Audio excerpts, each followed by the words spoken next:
सुनी। पगहा पीरितिया के तोड़ दिहलू ये हो, पगहा पीरितिया के तोड़ दिहलू हो, काहे पकड़ी चरावल गोरी छोड़ दिहलू।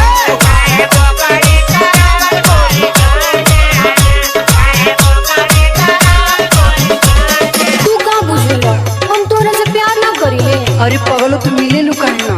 दूसर ना दिक्कत आ गइल हो। तो कौन दिक्कत? सुनो मोरा संग तोहरा के देखली हले हमर पापा जी पकड़िए बेच दिहले।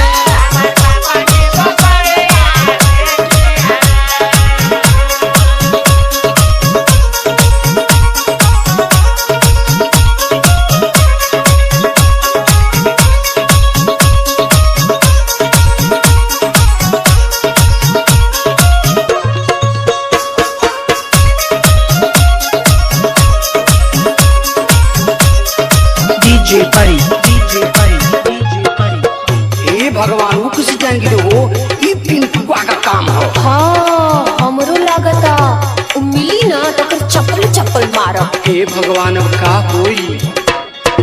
मिले के बहाना रहे उहे एगो पकड़ी,